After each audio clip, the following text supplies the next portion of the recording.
Hi friends, அனைவருக்கும் வணக்கம்.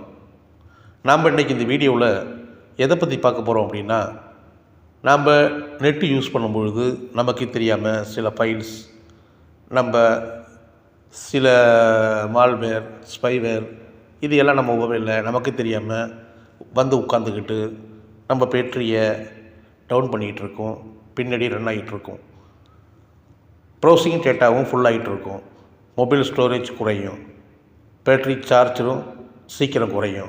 இதை ஃபுல்லாக எப்படி தடுக்கலாம் அப்படிங்கிறத பற்றி பார்ப்போம். நீங்கள் அதுக்கு உங்கள் மொபைலில் குரோமை ஓப்பன் பண்ணுங்கள். ரைட் சைடு கார்னரில் தெரிகிற 3 டாட்டை ப்ரெஸ் பண்ணுங்கள். இதில் செட்டிங்ஸை ப்ரெஸ் பண்ணுங்கள். இதில் கீழே வாங்க, சைட் செட்டிங்ஸை ப்ரெஸ் பண்ணுங்கள். இதில் பாருங்கள், மேலே ஆல் சைட்ஸ் இதை ப்ரெஸ் பண்ணுங்கள். இப்போ பாருங்கள், இவ்வளவு ஸ்டோர் ஆகிருக்கு என்னோடய மொபைலில், சரிங்களா? இப்போ திருப்பி மேலே வாங்க, இதில் டிலட் ப்ரௌசிங் டேட்டா இதை ப்ரெஸ் பண்ணுங்கள். இதில் பாருங்கள், இது ஃபுல்லாக டிக்கில் இருக்குது. கீழே உள்ள 3ஐயும் சேர்த்து டிக் பண்ணிடுங்க.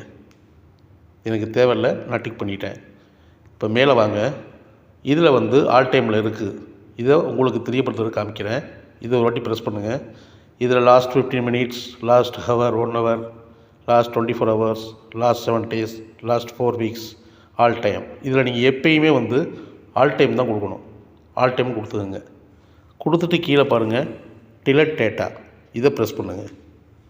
திருப்பி இப்படி கேட்கும், இன்ஸ்டாகிராம் இதை ஃபுல்லாக டிலட் பண்ணணுமா அப்படின்னு கேட்கும். ஓகே, டிலட் பண்ணிடு, டிலட். இப்படி ப்ரொசஸ் நடக்கும். இப்போ பாருங்கள், சுத்தமாக எல்லாமே டிலட் ஆகிடுச்சு. இது மாதிரி உங்கள் மொபைலை நீங்கள் வாரத்துக்கு ஒரு தடவை, இல்லை 2 நாள் 3 நாளைக்கு ஒரு தடவை இந்த மாதிரி கிளியர் பண்ணி மொபைலை செக்யூராக வச்சுக்கோங்க. Okay friends.